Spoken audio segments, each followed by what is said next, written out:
बड़े गर्व से कहते हैं, अरे भाई मैं सीए हूँ, मुझे पता है हिसाब किताब कैसे रखा जाता है। मैं आईआरएस से निकल के आया हूँ, मुझे रेवेन्यू जनरेट करना आता है।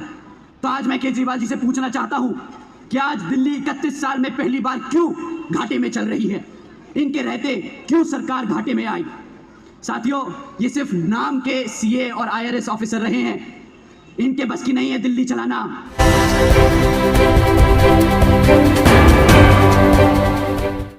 आज 40% से ज्यादा वो सरकारी नौकरियों को भी इन्होंने कॉन्ट्रैक्चुअल यानी कच्ची नौकरियां बना दी।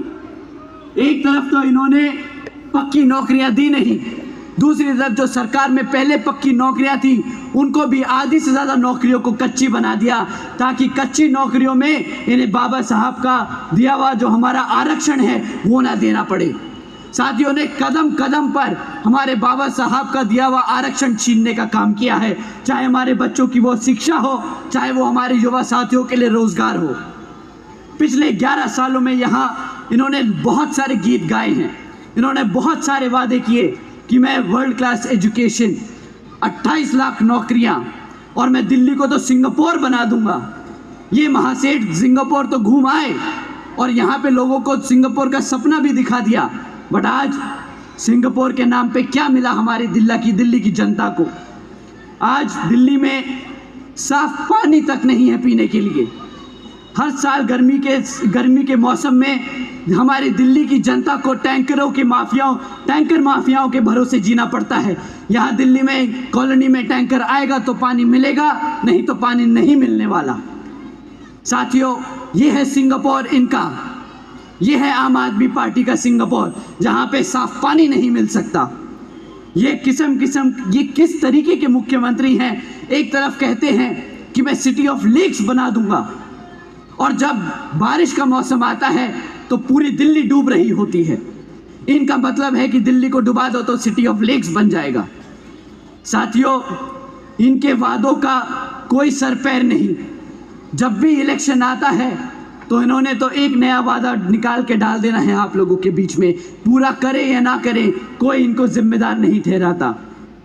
जब इनसे हम पक्की सड़कों के लिए बारे में पूछें, साथियों अगर आप इनसे कभी पक्की सड़कों के बारे में पूछेंगे ना तो ये पलट के आपको जवाब देंगे कि जी वो तो एलजी काम नहीं करने देते। इनके पास हर चीज़ का जवाब है। जब आप इनसे सवाल करेंगे तब ये अपनी जिम्मेदारियों से पल्लू झाड़ने का काम करेंगे।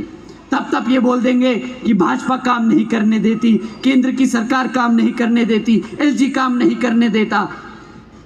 आज दिल्ली की जनता को इनसे पूछना होगा कि भाई अगर तुमसे काम नहीं होता है तो सत्ता छोड़ दो, नहीं जरूरत है तुम्हें मुख्यमंत्री या आम आदमी पार्टी को सत्ता में रहने की।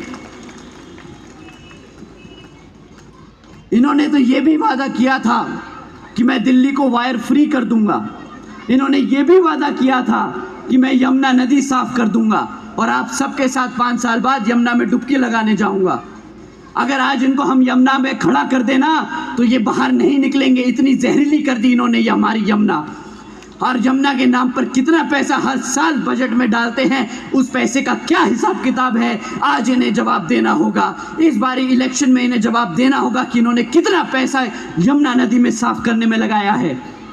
साथियों, इन्होंने बहुत पैसा उठाया यमुना साफ करने के लिए, सिंगापुर बनाने के लिए, पक्की सड़कें देने के लिए, हमारे बच्चों की एजुकेशन सिस्टम को सुधारने के लिए, परंतु आज भी एक भी क्षेत्र में इनके पास एक काम नहीं है बताने को। वैसे तो ये कहते हैं, बड़े गर्व से कहते हैं, अरे भाई मैं सीए हूँ, मुझे पता है हिसाब किताब कैसे रखा जाता है। मैं आईआरएस से निकल के आया हूँ, मुझे रेवेन्यू जनरेट करना आता है। तो आज मैं केजरीवाल जी से पूछना चाहता हूँ कि आज दिल्ली 31 साल में पहली बार क्यों घाटे में चल रही है? इनके रहते क्यों सरकार घाटे में आई? साथियों, ये सिर्फ नाम के सीए और आईआरएस ऑफिसर रहे हैं, इनके बस की नहीं है दिल्ली चलाना। 31 साल तक दिल्ली सरप्लस में रही और इनकी सत्ता रहते हुए आज सरकार घाटे में चल रही है। अगर आप इनसे इस पे सवाल करेंगे तो पलट के ये इसको भी बोल देंगे कि भाई ये तो एलजी की गलती है, इसलिए दिल्ली सरकार घाटे में चल रही है।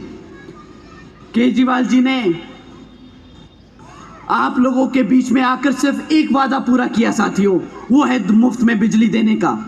मुफ्त में बिजली दी कितनी? 200 यूनिट प्रति महीना। मानी आप लोगों को मात्र 200 रुपये से कम 200 रुपये से कम की कीमत की बिजली मुफ्त में देने का काम किया। और इसके बदले आपसे क्या छीना इन्होंने? आपने 200 यूनिट जो बिजली मुफ्त में ली, उसके एवज में आपने क्या कीमत चुकाई, आज आप समझ लीजिए साथियों। आपने शिक्षा गंवाई, आपने साफ पानी गंवाया, आपने साफ हवा गंवाई, आपने अपनी नौकरियां गंवाई और आपने अपनी यमुना नदी गंवाई। साथियों, ना मिल पाया हमारे समाज को कोई एससी या ओबीसी का कोई महत्वपूर्ण नेता इस सरकार से। आपने ये सब गंवाया है। मिला तो सिर्फ आपको एक भ्रष्ट सरकार, मिली आपको सिर्फ एक भ्रष्ट सरकार जिसके सारे नेता, इवन मुख्यमंत्री तक जेल के पीछे होके चक्कर लगा के आ चुके हैं। यही मिला हमें पिछले 11 सालों में, एक भ्रष्ट सरकार और जिनके सारे नेता एक बार जेल के चक्कर तो हवालात खा ही आए। और जब ये लोग जेल में थे तब इनके पास मौका था हमारे एससी या ओबीसी समाज में से किसी को उप मुख्यमंत्री और मुख्यमंत्री बनाने का। परंतु जब दोनों डिप्टी चीफ मिनिस्टर और चीफ मिनिस्टर जेल गए तो ये अपने आप को जो बड़ा बाबा साहब का समर्थक बताते हैं, आदर्श मानते हैं जिन्हें, तो उन्हें क्यों नहीं हमारे एससी या ओबीसी समाज से सीएम बनाया? आप सबको इस सवाल का जवाब मांगना होगा साथियों। जब इनके पास मौका था तो क्या इनके पास एक भी ऐसा एमएलए नहीं था जो एससी समाज से या ओबीसी समाज से जिसको वो सीएम बना सकते थे? इनके पास कई मौके रहे साथियों, इन्होंने एक बार भी हमारे समाज को वो सम्मान नहीं दिया जिस सम्मान के एवज में ये सत्ता में आए। साथियों, सच तो ये है कि इनसे बड़ा दलित और पिछड़े समाज का विरोधी कोई नहीं। साथियों, आज मैं आप सबके बीच में ये कह रहा हूं, ये किसी से छिपा नहीं कि केजरीवाल जी एससी ओबीसी विरोधी हैं, आरक्षण विरोधी हैं और बाबा साहब विरोधी हैं।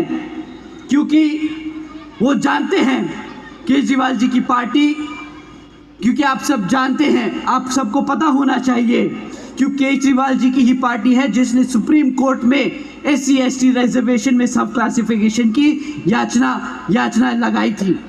साथियों, मैं फिर से कह रहा हूं, केजरीवाल जी एससी ओबीसी विरोधी हैं, आरक्षण विरोधी हैं और बाबा साहब विरोधी हैं। साथियों, अगर आम आदमी पार्टी का ये हाल है तो बीजेपी और कांग्रेस दूर नहीं। बीजेपी